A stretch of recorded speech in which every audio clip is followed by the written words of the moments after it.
going on, everybody? I'm Noah from PhoneDog.com, and this is part, whatever part it winds up being in our multi-part review of the T-Mobile G1 with Google, the first Android phone built by HTC, released by T-Mobile, of course, with Google.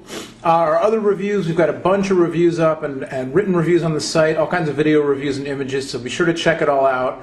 There's an unboxing video, there's kind of an overall review if you just want to get the overall impressions in one fell swoop. There are individual reviews on different parts of the phone, the web browsing, email and messaging, that kind of stuff. Start out taking a look at the camera application.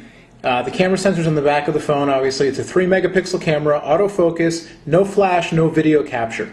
Out of the box, actually, there's not even a video playback app on the G1. You can download one for free from the Android Marketplace, which I'll show you later in the video.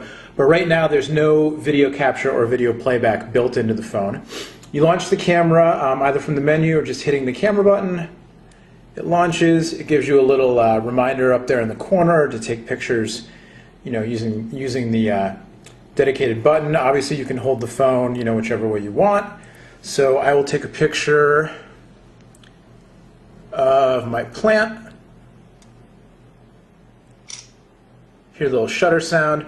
It is autofocus, and actually, so here are your options. I'm going to delete that photo and take it again to show you. You can hold the button down halfway. Get the plant in there. And you hear the little sound. You see the green indicator in the bottom corner there. It tells me that I'm in focus, focus lock. Do that again.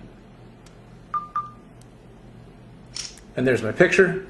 Once you've got your picture, you can save it. You can set it as a contact icon, a My Faves icon, or a wallpaper.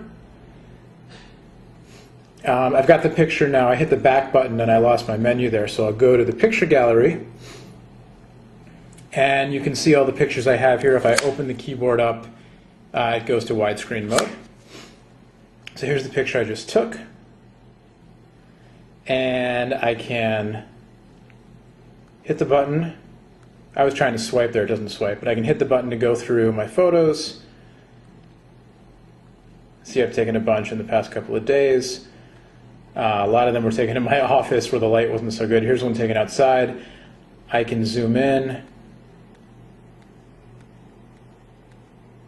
Once I'm zoomed in, I can drag it around. I can zoom out. You can hold the button to zoom more rapidly. There's a menu for the actual photo gallery here. You can go slideshow. You can flip the orientation.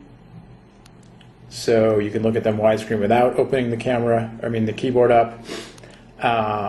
You can rotate the photos. The more button, you can crop them. You can get the details. You can go to your overall photo gallery settings that let you look at things like the display size, how you're sorting them, slideshow settings, that kind of stuff. So we'll go back to the thumbnail view. We'll go to that one that I just took, and I'll show you sharing options. You can share via Google Mail or messaging, so you can send it in an MMS rather. And when you do that, it'll resize the photo for you, since it's a full 3-megapixel photo. And then it tells you it's compressing. All the little pop-up menus I think are really nice. I think that the interface is a lot smoother than for some reason I was expecting it to be a little more beta-esque. I don't know, maybe I bought into some of the hype I read on some of the blogs or whatever without having seen it myself. But really I think the UI is very smooth and user-friendly. So here I've got an MMS message I can send. I'll go back and it will discard, which is fine. And we'll go back to the photo here. We'll hit the menu.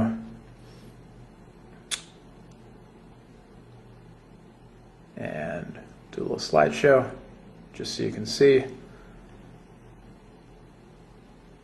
And I'll show you something kind of cool. That last photo you saw, the goofy one of me with my, that one.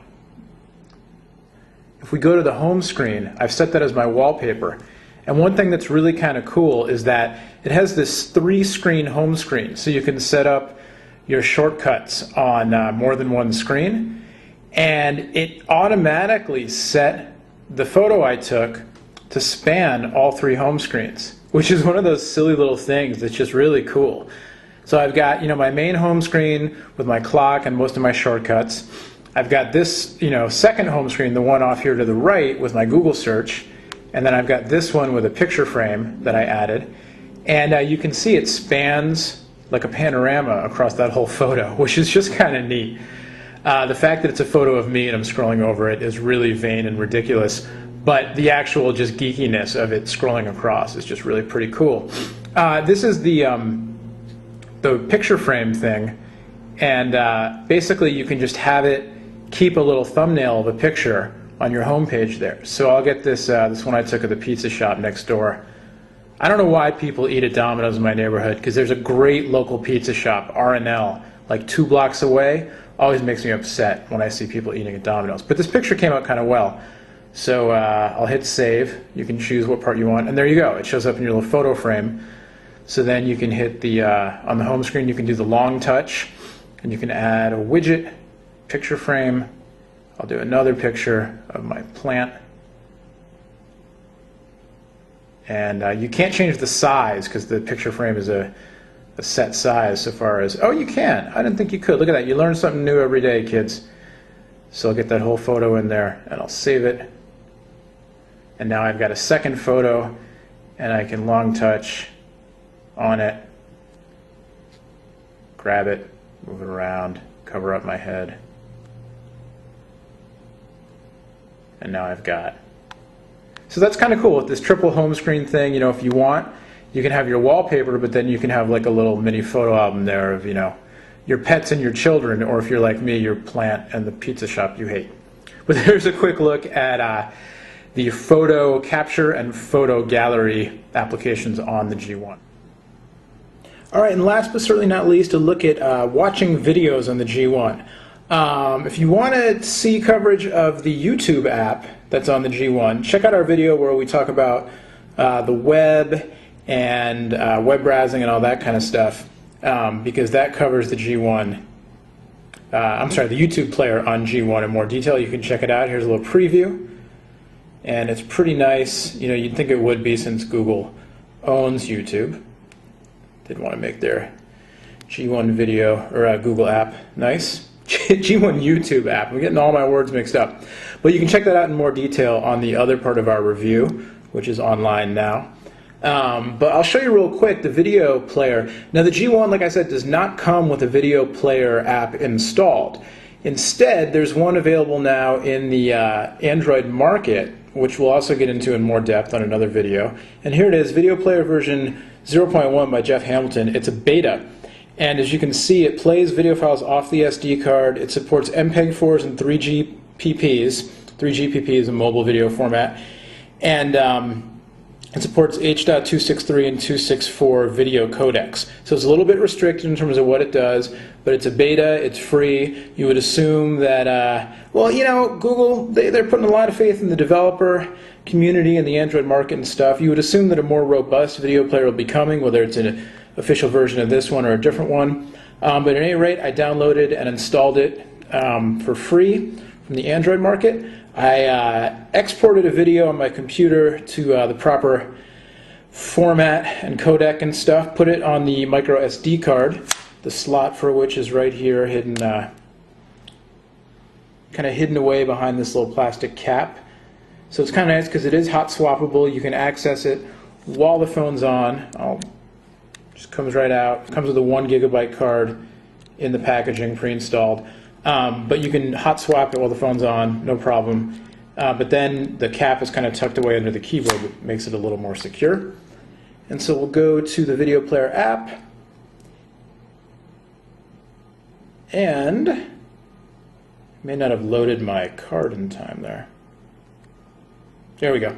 So my G1 unboxing video, a little teaser, so you can go watch the other video that I did. No menu settings on this app right now. Again, it's just a beta. It's not an official thing. This is interesting because it says to me I can complete it using Movies, and it has the same icon as the music player, or using Video Player. So I don't know. I hit Movies before and it worked, so I'll hit it again. And there's my video. So you can see a little bit of blockiness, but on the transitions, but video playback smooth. But it's still a party. Why is it a party? If I touch the screen, Oh, it's a G1 party. yeah, it's a little wonky. Oh, it's a G1 party. Ow, broke my finger. Put her into widescreen mode there. What's up, everybody? I'm Noah from PhoneDog.com, and it is a party. So, you know, definitely a little bit of wonkiness here. To celebrate. You know what? Mini USB adapter. And you get a stereo headset. But again, some of this may be due to my encoding. This video looks fine on my Mac, but you know, I may not have encoded it the right way. Who knows? It's a beta app, that kind of thing, but just so you can get a sense, there is no official video player for the G1 right now. This is a beta version I downloaded for free, but you can definitely watch your YouTube videos on it, as you can see in our other video. So there you go. There's a look at music and photos and video on the HTC G1 with Google, the T-Mobile G1 with Google, rather, built by HTC, the first Android phone. There's much, much more on this phone over on PhoneDog.com. Look at that. It's pretty slick, I have to say. There's more videos, pictures, you know, written blogs, written reviews, all kinds of stuff, so check it out. And definitely let us know what you think, especially if you've got one of these. We heard they shipped early, so you might even have yours now. And if you do, definitely log on to the site and let us know what you think. In the meantime, I'm Noah from PhoneDog.com. See, that's me right there. I'm going to wave to you. Thanks for watching.